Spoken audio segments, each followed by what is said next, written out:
Mission Log Supplemental. Nerds and Nerd Royalty. Talk Track.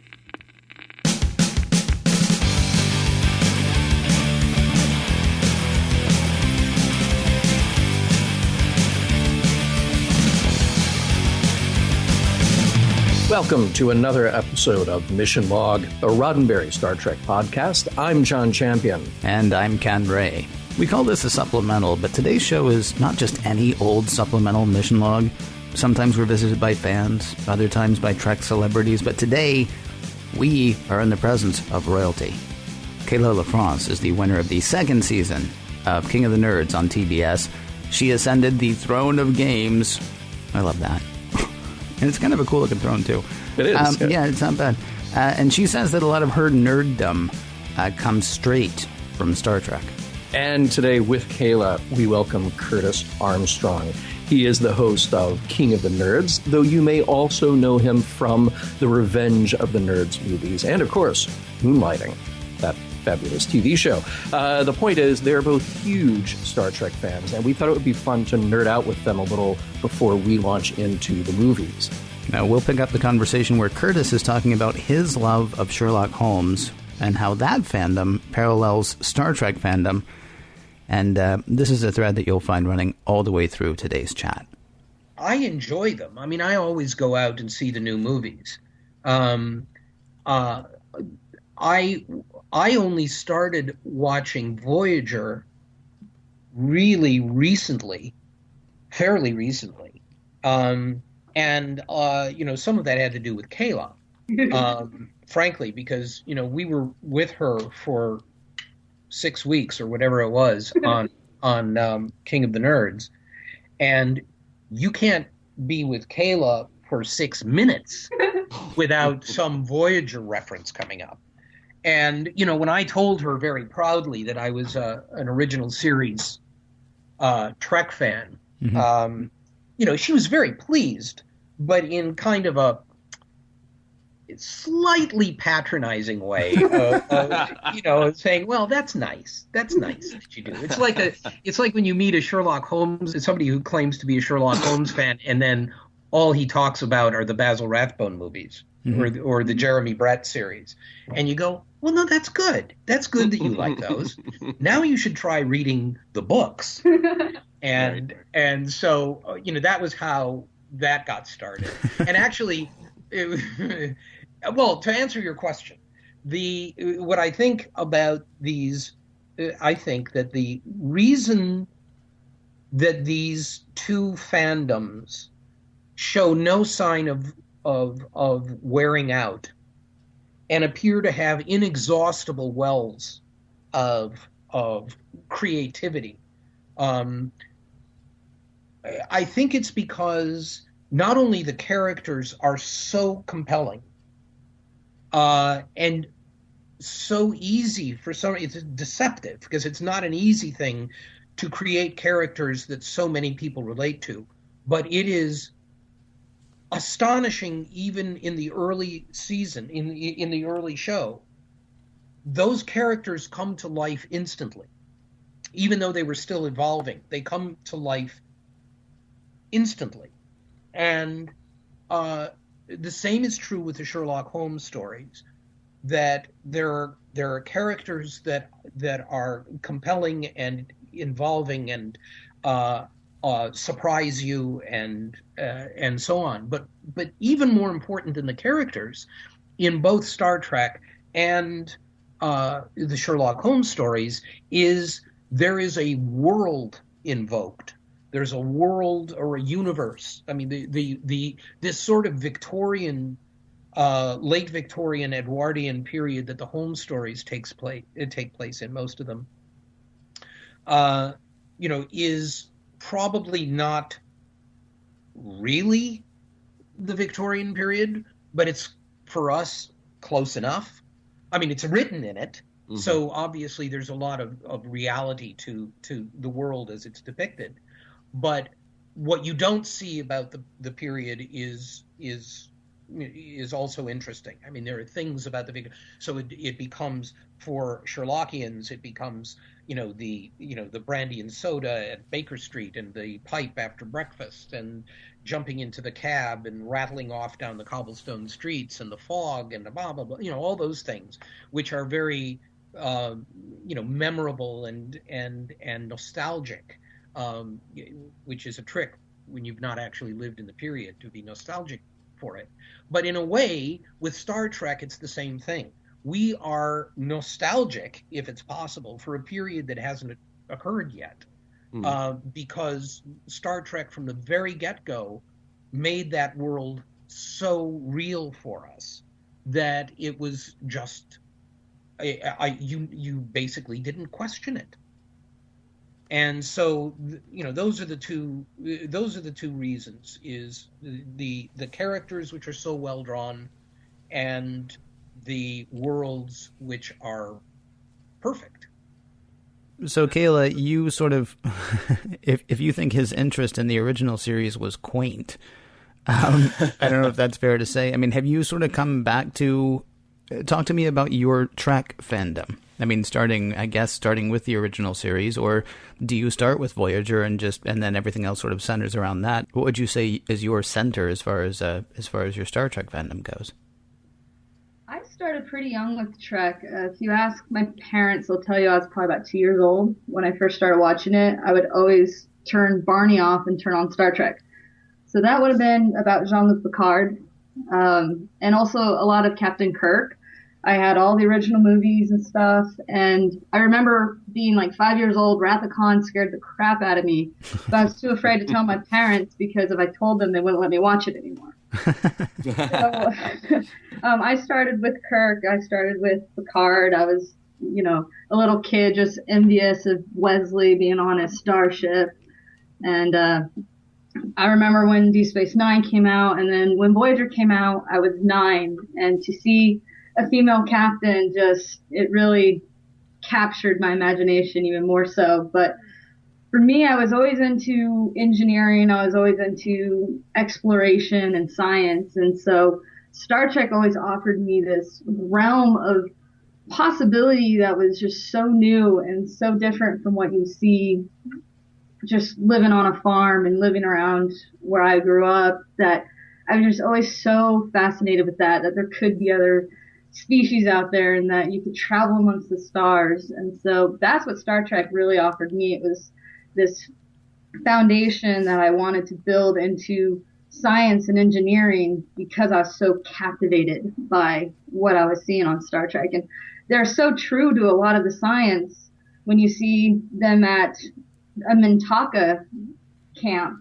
Mintaka is an actual star in the belt of Orion. So they're using real names from stars.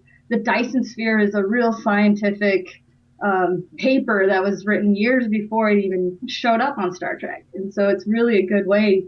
It used to be a good way to really get into sciences and stuff. And that was where it happened for me, is just the science and the exploration and that desire to be a part of that. So, Kayla, you've kind of done what a lot of people who are Star Trek fans and then go into the sciences have done. They've had this journey where they watched this show, they got inspired by it, and now what is your end goal? I mean, I know that you are an advocate for going to Mars. I know that space exploration and engineering are kind of your passions, but where do you want to take this? What do you want to do with that? My ultimate goal is Mars. I want to work mission control as a flight director for the first manned missions to Mars. There'd be the desire to be an astronaut on that manned mission to Mars, of course. But that's a very slim field of people that will get selected for that. So if I can't walk on Mars, I would love to be the person telling those guys what to do. So I want to work mission control. Curtis, I want to ask you, I had heard that you attended your first Star Trek convention when they were pretty young, when they, when conventions were pretty early. We're talking like 1973 Detroit. Yeah, I had been overseas when in the 60s, and I'd come back in 67. And so I came back, and I remember the moment of walking into my neighbor's house, and he had a color television, which I didn't, and he was watching an episode of Star Trek, which I'd never even heard of. And I remember just stopping and not even being, I was instantly absorbed.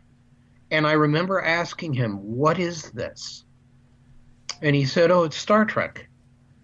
And I was absolutely hooked from that moment. I even remember the episode. It was Who Mourns for Adonis? Oh, damn right you were hooked.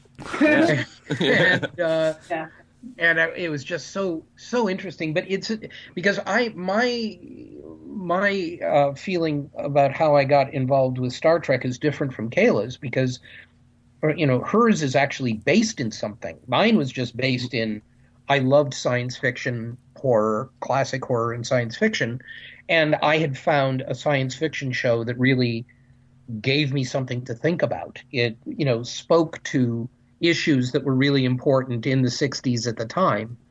And as the decade, continued, the kinds of issues and questions that were brought up by Star Trek frequently were, obviously very, connected to what was going on.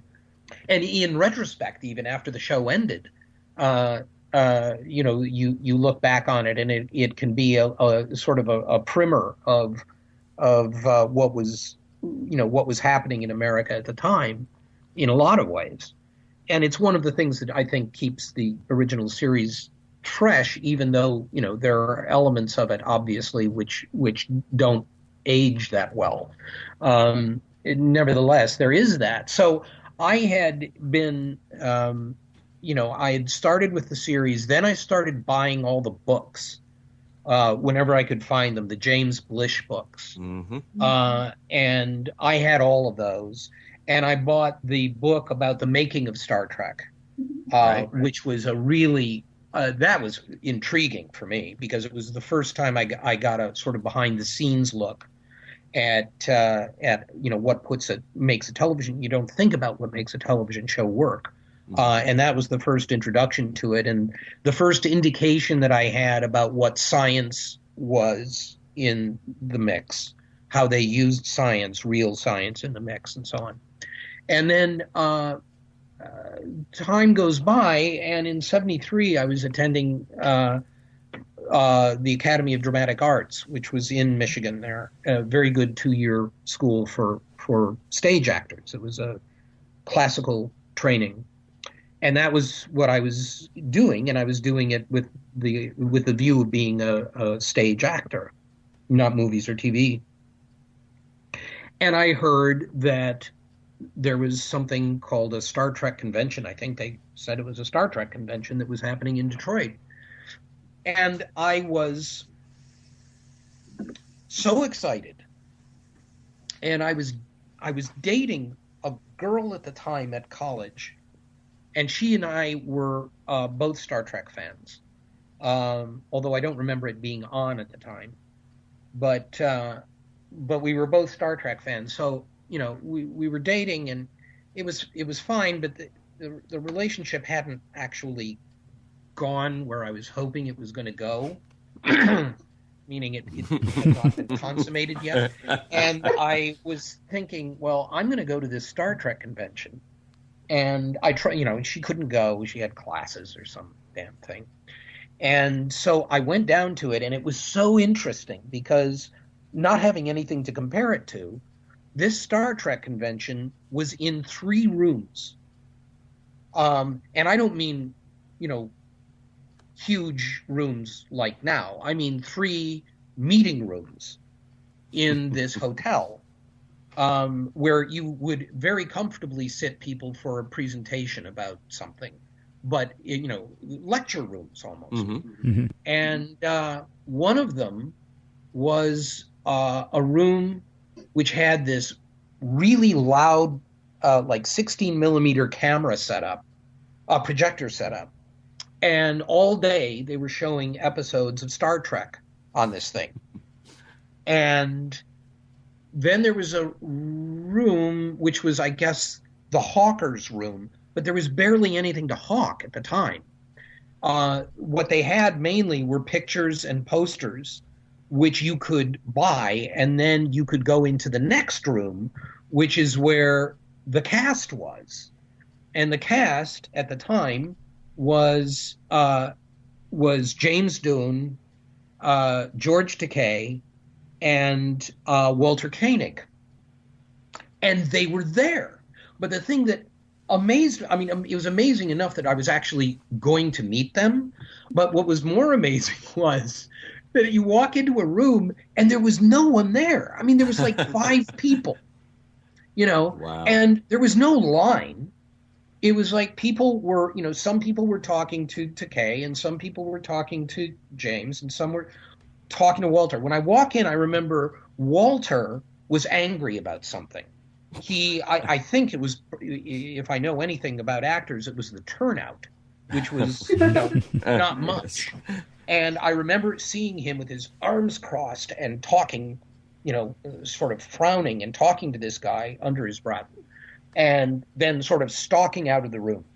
And I think he came back later because I wound up getting his signature. But George and James were there, and people were just sort of hanging out and talking to them.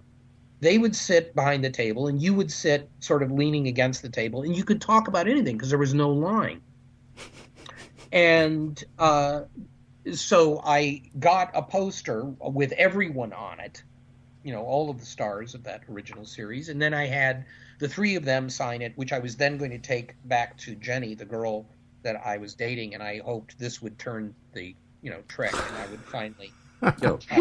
Clearly. And she wound up breaking up with me, but she kept the poster. Oh. But what I got out of it was I got to meet Scotty and Sulu and Chekhov. And that was enough. Wow. Have you been to a convention since then? I was at one after that. I think it was in L.A., I think. And of course, but I mean, by that time it was, it was massive and I mean, cool. It was very cool. And it gets into the whole nerd thing of realizing that in the late 60s and early 70s, how little there was for people, fandoms to be able to just get together, let alone actually meet people who were, involved in the show. The idea was almost incomprehensible that you could just walk into a room and there they would be. So, it was being at that early Star Trek convention was enlightening from that perspective. But then, you see where it's gone and you can appreciate how wonderful it is that from that, little acorn, this mighty oak has sprung up, and there's so much access and so many ways in which people can share their passions for these things. It's really great. What about you, Kayla? Do you actually have you been to any of the conventions? Do you go to any of the conventions? Are you going to be in Vegas this July? Little questions. I do go to conventions. Let's see. Dragon Con is my main convention, and there is a Trek track that is ran by Garrett Wong, who is... Never heard of him. Yeah, Voyager. So I go to that one, and that's where I've met most of the characters that I've met, or actors. And I also go to some creation events when they're in the cities that I'm in, but they don't frequent Nashville or Spokane very often, so I have not been to a lot of the creation events. And Las Vegas is a dream of mine. One day I'll make it down there. I have to ask both of you because, well, Curtis specifically, you said that first convention was in '73, and that was the year that the animated series launched, September of '73. And Kayla, I know that you've been following along Mission Log with us, so I know that you have a working knowledge in the animated series. Was that the first time you had been exposed to it? No, I watched it probably a couple years ago when I got the DVDs. So Okay. I'd seen it a few times before Mission Log started to cover it. And Curtis, how about yourself? Had you watched that show in the original run? No, part of the problem for me was once I left home, I didn't have a television. And so for me, anything that happened in the 70s until about 76 was the next time I had a television. So I basically couldn't see anything. And also, I was of an age at that point already where I would never have watched an animated version of Star Trek. Right. One of my problems when it comes to fandom is that I get into things and then I tend to have a problem stretching out. I have a problem evolving with the fandom, which I always am trying to get better about, but it's hard sometimes. So, when Next Generation came along, I sort of thought, well, okay, fine, but I was not about to watch it. And eventually I did start watching Next Generation, but then the other ones I did not watch until recently with Voyager. And I still don't. I could never even begin to present myself as being, even a fan of the later shows when I realize what goes into being a real fan of those shows. I think then I would be interested to know for the both of you. Curtis, we know that your initiation was the original series. Kayla, you kind of sort of the original series, but Voyager is really your Star Trek. How did you both take to the new reboot where you've got J.J. Abrams' spin on things from 2009? Curtis, was this something that you avoided as well because of your the way that you take on your fandom? Or no. There's a difference for me between the movies and the series. And this goes back to even the original movies with the original cast. That I would go to see those. I would see those.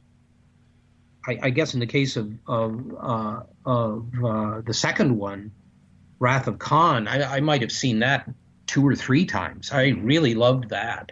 And I liked the first one. Everyone else hated it, but I thought the first one was great. As long as they were going on, I would go out and see them. The difficulty is with the series is just getting. I've never been somebody who can really work my schedule around a TV series. It's very hard for me to do that. So, when it comes to getting involved with them, unless I sit down and binge watch a series, it's hard for me to keep up. So, I forgot what the question is.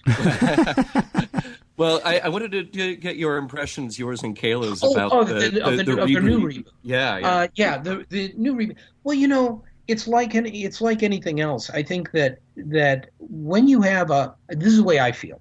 It's like with Sherlock Holmes. With Sherlock Holmes, for me, the books are the core of my fandom. Mm-hmm. My interaction with those stories, what I think about, how I feel when I read those stories, that's where that comes. Now, any interpretation of those stories, sometimes they'll be brilliant, sometimes they'll be terrible. It doesn't matter to me. Nothing is ever going to surpass that. Mm-hmm. So when I look at the new reboot and try to compare it to the original series or anything that I've seen on the other series, I don't even make a comparison. For me, Star Trek is the original series. Everything else can be, better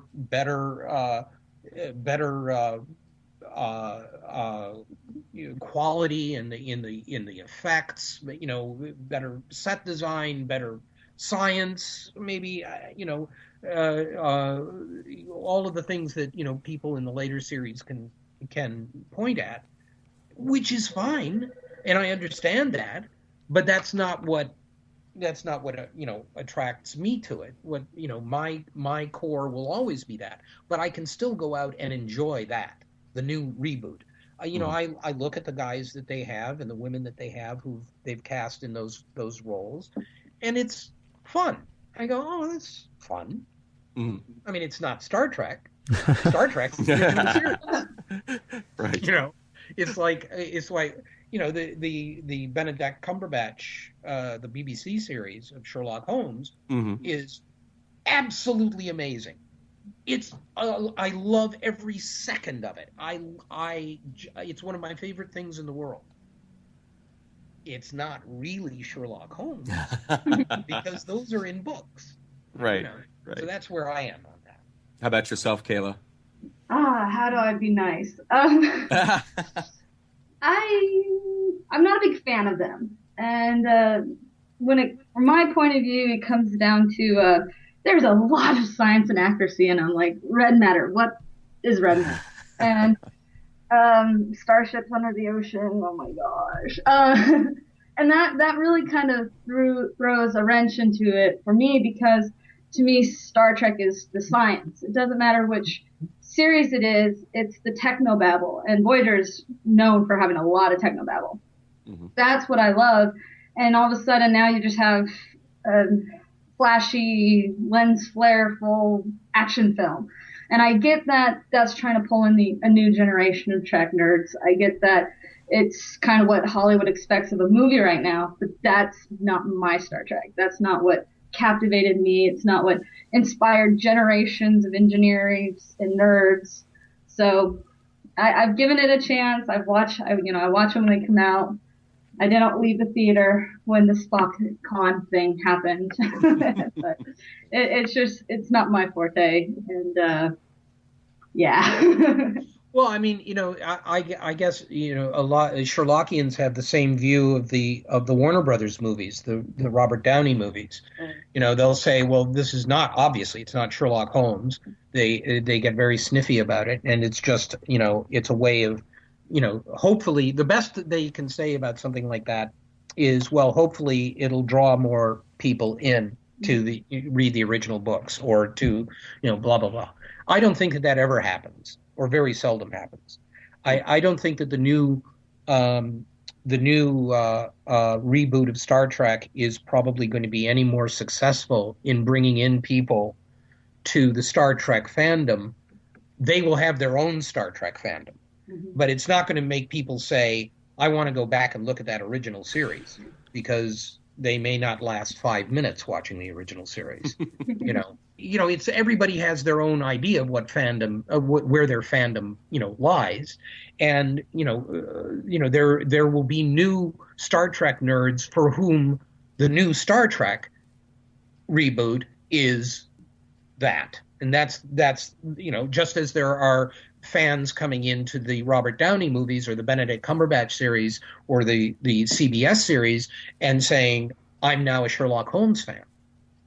They are fans within the fandom, but whether they are actually part of what the larger issue is, like, for example, what Kayla was just saying about engineering and faux science and that kind of thing. I mean, that's really interesting, because I watched the starship coming out of the ocean or the lake or whatever it was, and I said, oh, that's really cool, without ever thinking, well, no, that's not really possible. And one of the things that you love the most about Star Trek is the possible. In addition to the improbable, you also really love the possible. And the correct, from the standpoint that we know it. And so she's got a very good point. And I think that that's part of, I think it isn't just, make an action movie out of it, although that's a big one. I mean, the thing in the most recent one with with Benedict Cumberbatch, actually, where, that endless fight and chase and fight and chase and fight and chase. And it was just, it was breathtaking. But at the same time, you are sort of saying, what are we watching? And I think that I think that it's a tendency to it may be left over from Star Wars, I mean, okay, I know, but still, what I'm thinking is that maybe what has happened here is that the idea of what Kayla finds so appealing about Star Trek originally, that what people are now doing is they don't care so much about that. It almost reflects what has happened in this country when it comes to space exploration. That it becomes less important. What's really important is the fantasy. So when the starship comes out of the water, when things like that happen, and you have, a character like the one that Benedict Cumberbatch plays in the most recent one, these are not things that have anything to do with the original. They have to do with, doing something which is big and exploding and fast and exciting and all of those kinds of things. And you can see where, the fantasy or the creative Star Trek is maybe being overwhelmed a bit by the Star Wars mentality. I don't know that I would say that it's the Star Wars mentality, though. It's the difference between television and movies, right? I mean, what's the quote, John? You know it off the top of your head. What is it Gene Roddenberry used to say? We're going to try to entertain you and maybe slip in an idea. Yeah. We'll make you laugh, we'll entertain you, and every now and then slip in a heavy idea. Yeah, which is easier to do when you've got 22, 24 times a year to try it, right? Right. But then with the movies, you've got one shot every 3 years, and we're putting millions and millions and millions, hundreds of millions, literally, into this. So really deliver.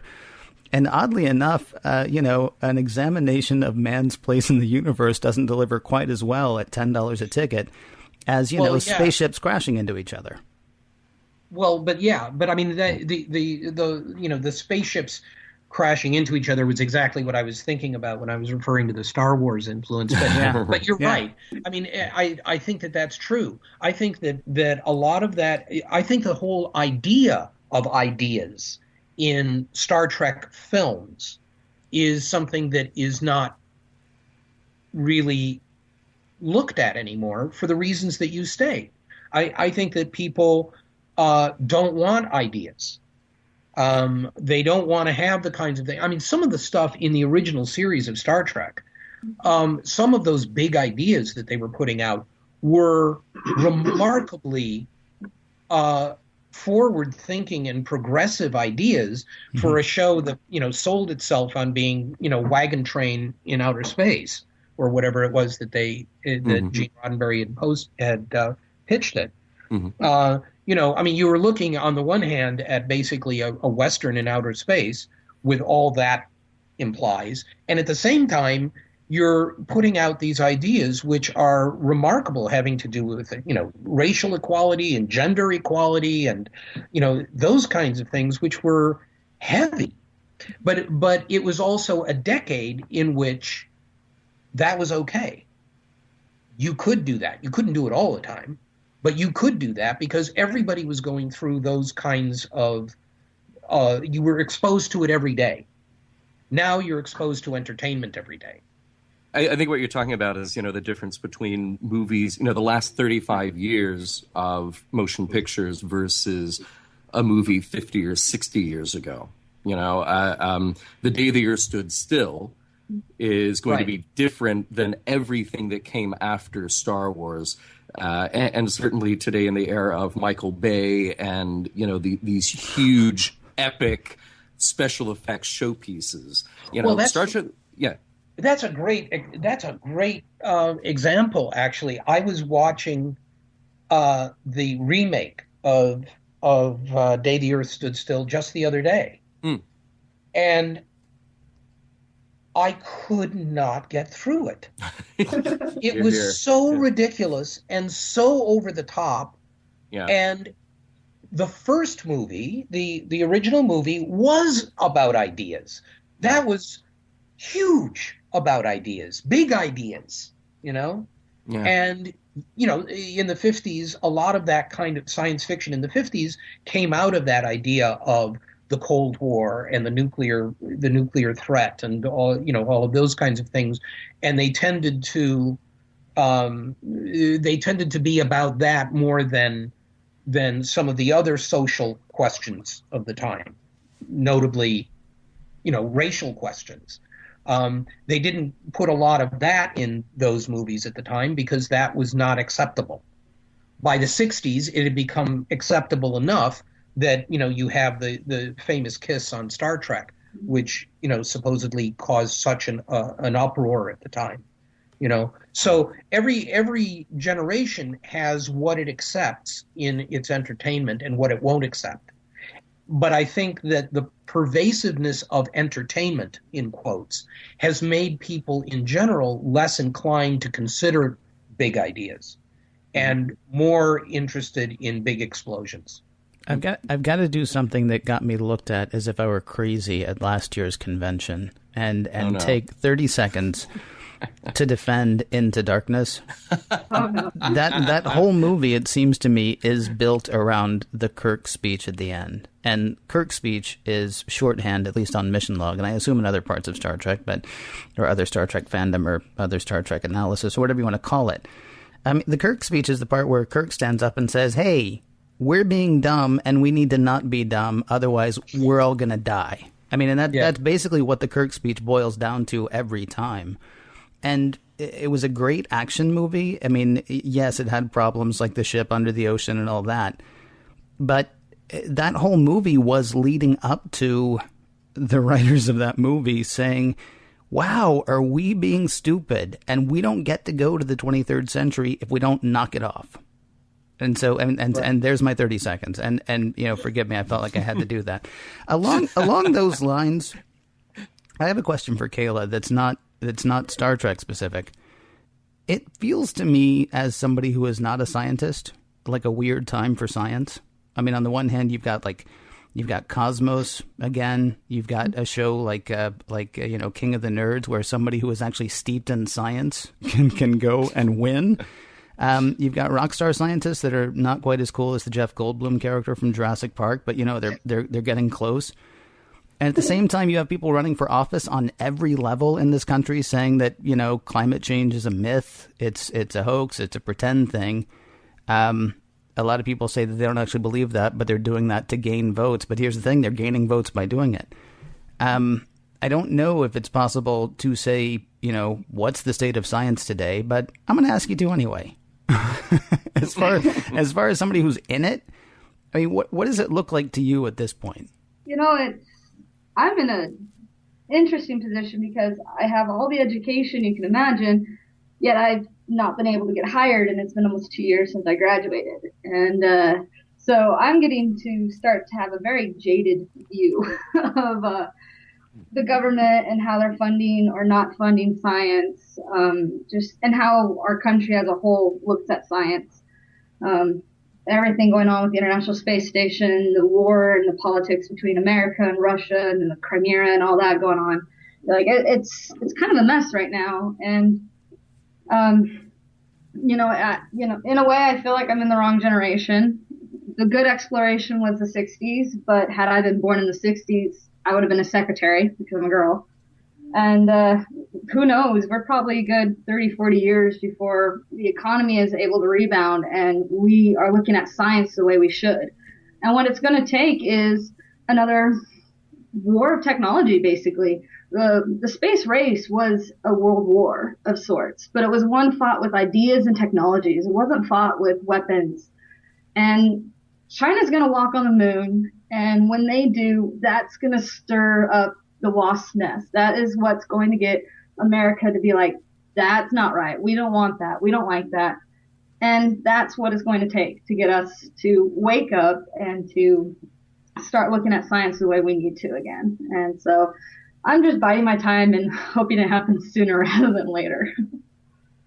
Do you think that, I guess, we just had this conversation about how Star Trek was more focused on ideas, and perhaps that's part of the inspiration for people to have gone into fields of science and intellectual pursuits. And maybe our entertainment isn't helping to reflect or inspire that anymore. Maybe it's time then for Star Trek to come back in a different form that back on TV, perhaps, that would help to bring us around again. I don't know. If we go back and have a new Star Trek show, we need to not.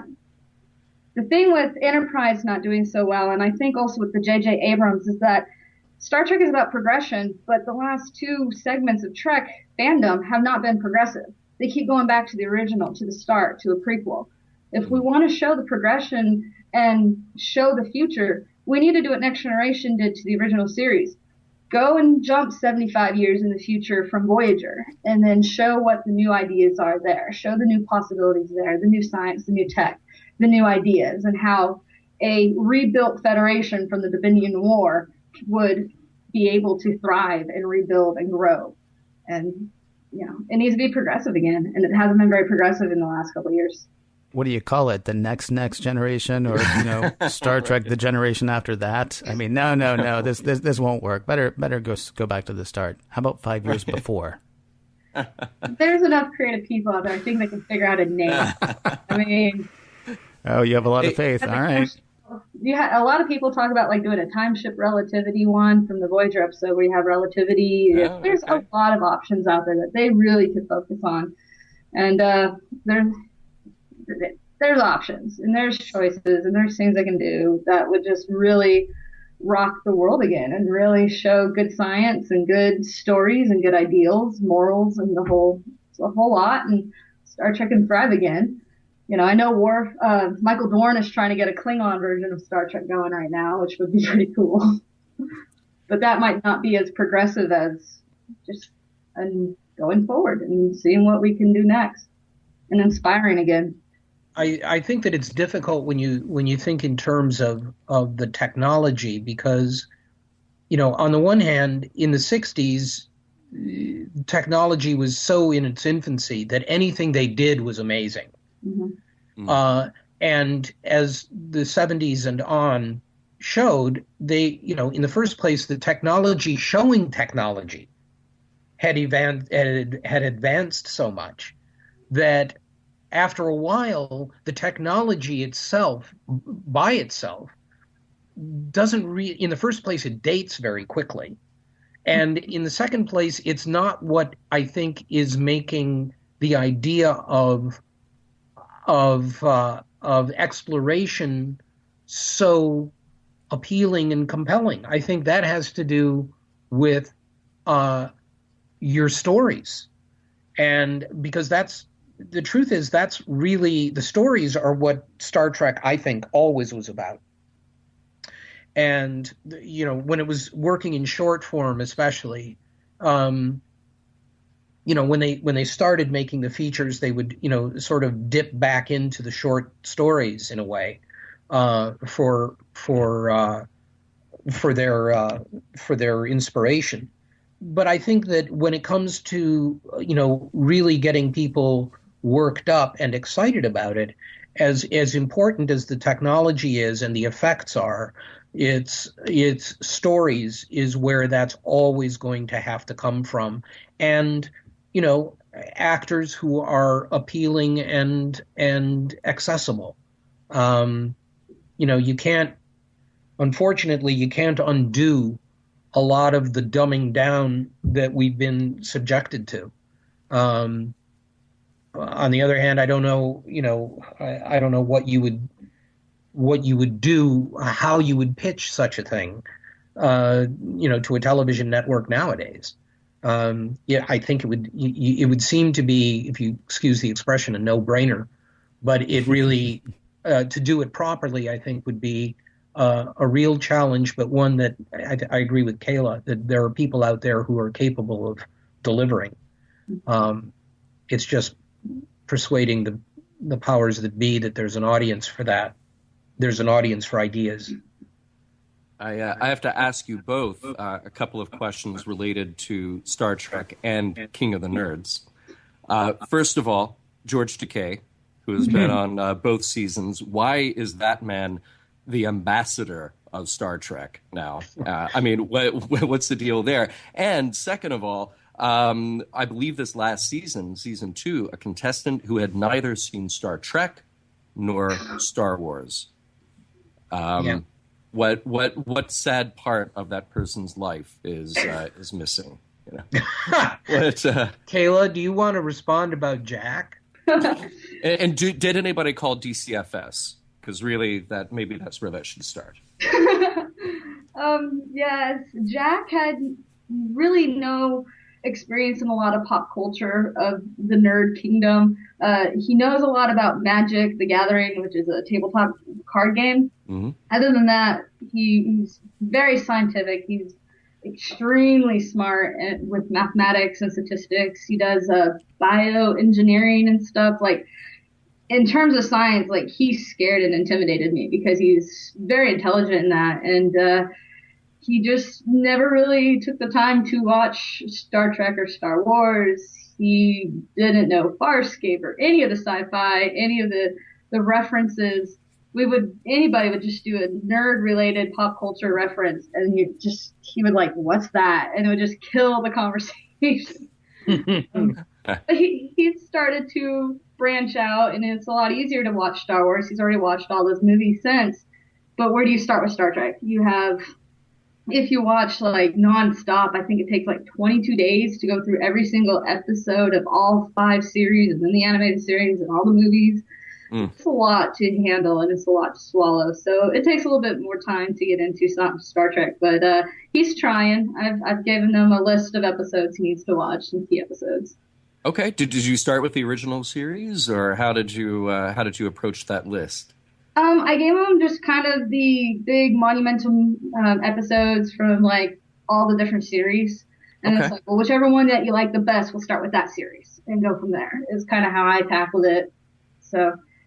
I don't think he's finished it yet, but he's been busy with school, so maybe this summer. Okay. I'm glad that you have taken him under your wing. This really is important, I think, for the future of humanity.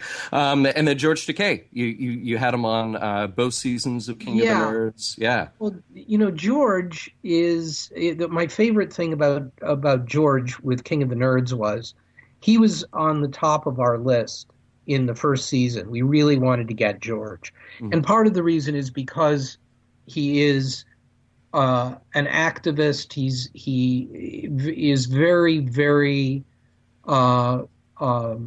prominent in all kinds of social issues, basically, having to do with people who are on the outside of the culture, as far as a lot of people in this country consider it. He's a very progressive guy.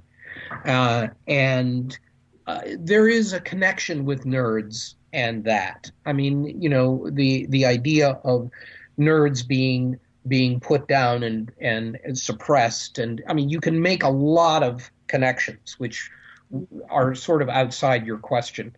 But there are a lot of questions having to do with racism and sexism and various issues, financial inequality and so on. Well, George is at the head of all of that stuff. Mm-hmm. And so apart from that being really funny and completely charming and very smart, so we had him in our sights to begin with. And it was an interesting thing from a casting standpoint, because when we had our casting person reaching out to various people, especially the first season, of course, none of them knew the show. Mm-hmm. So there were people who said no flat out. There were people who said, oh, that sounds interesting, but I'm working. But then the one person who said something different was George. And George said, in his response was, that sounds great. I would love to do it, but I need to know that you're not mocking nerds. He said, if you're mocking nerds, I can't do it. And our casting agent said to him, well, no, it's King of the Nerds. It celebrates nerds. Mm-hmm. Why would we want to, piss them off? And he said, I just know where they are. I know what they've been through.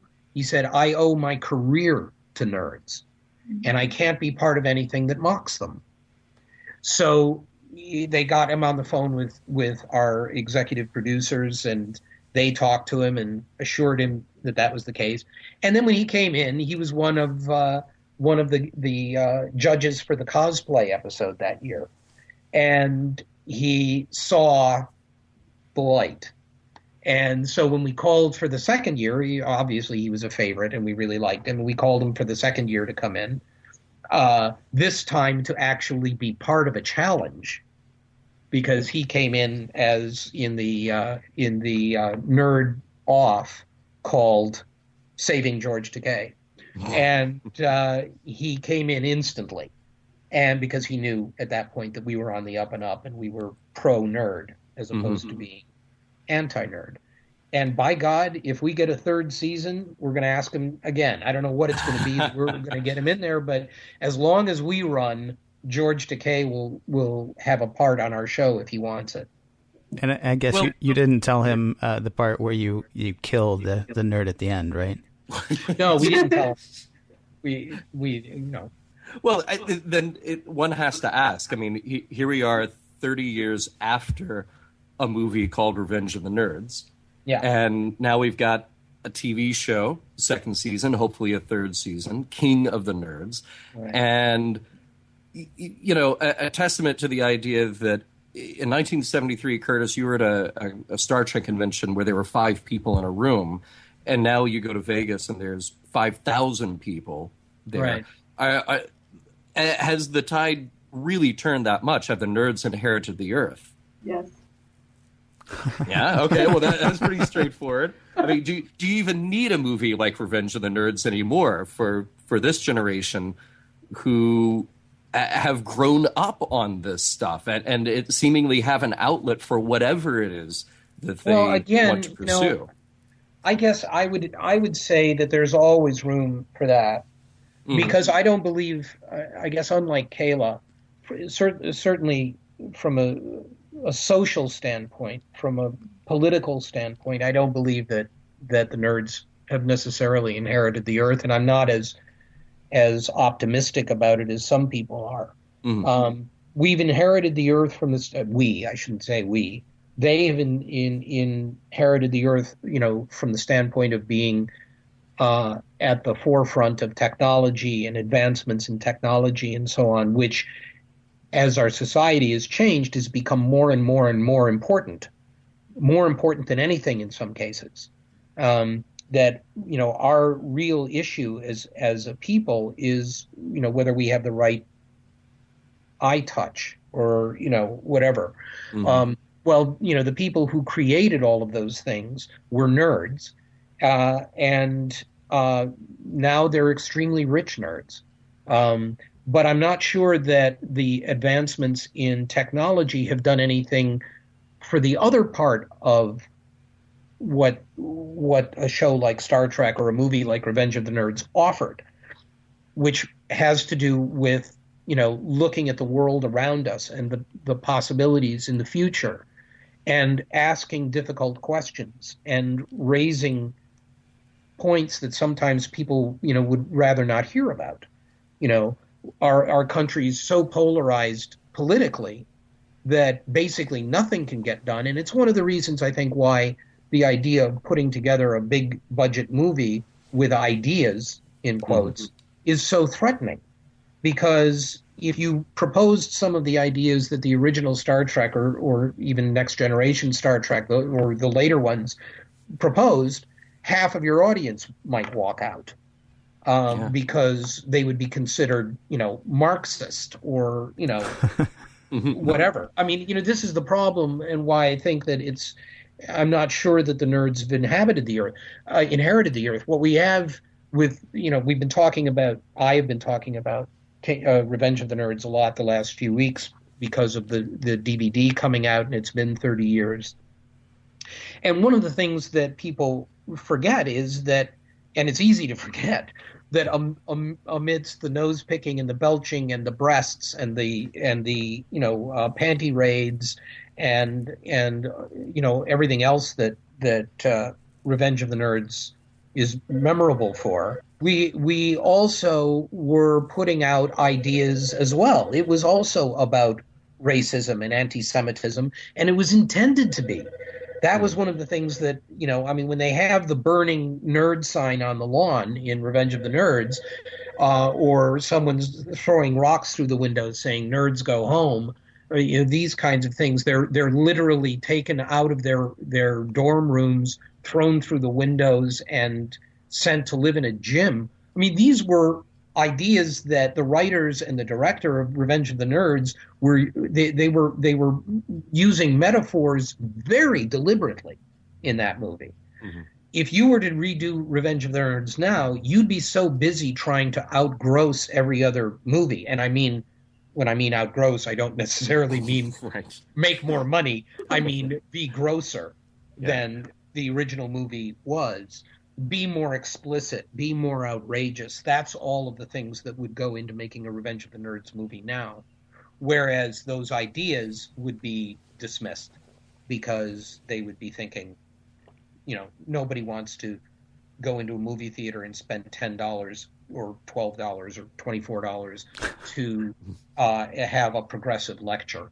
Well, it sounds like you've been reading the mail that we get from Mission Log. I mean, we've been called Marxist, socialist, conservative, liberal, anything. Pretty much it shows that Star Trek is a Rorschach test for whatever it is that you bring feel. To it. Yeah. Yeah, I know. That's exactly true. Yeah. I mean, and if you look at that original series, which I'm sorry, forgive me, it's the only one that I know well. So it's the only one I can refer to. But if you look at that original series, depending on the episode, your jaw drops with how Paleolithic the thinking is. And then in the next episode, you look at it and it's progressive and remarkable, with important statements and so on. They hit the mark more often than they missed it when it came to the progressive statements, but at the same time it was Wagon Train in outer space, and there's a different ethic involved when you're doing that. So now it's just when you consider how much more dramatically everything is polarized and how much hate there is when it comes to these things. It makes it very difficult, I would think, for people who are approaching Star Trek with its reputation to come up with a way of doing it that doesn't involve, starships coming up from the bottom of the ocean. Well, in 2027, John and I are starting our moonlighting podcast, so we'd love to have you back on for that too, if you're cool. You might want to interview me now because I don't know what my like about moonlighting by that time. Yeah, okay. Well, we'll try to get you back next week then and save that for 2027. Yeah. Okay. Hey, we are grateful, and we really want to thank Curtis and Kayla again for joining us today. If you out there listening would like to contact us, please do. If you'd like to say something about our episodes, you can. Contact us on Facebook, Skype, and Twitter. In all three places, and the handle is Mission Log Pod, or you can call us at 323-522-5641. You can also email us, missionlog@roddenberry.com. Remember, we may use your comments on an upcoming episode of Mission Log. Next week, a look at the missing Star Trek. We welcome Judith and Garfield Reeves-Stevens to help us make sense of Star Trek Phase 2 before we go to the movies.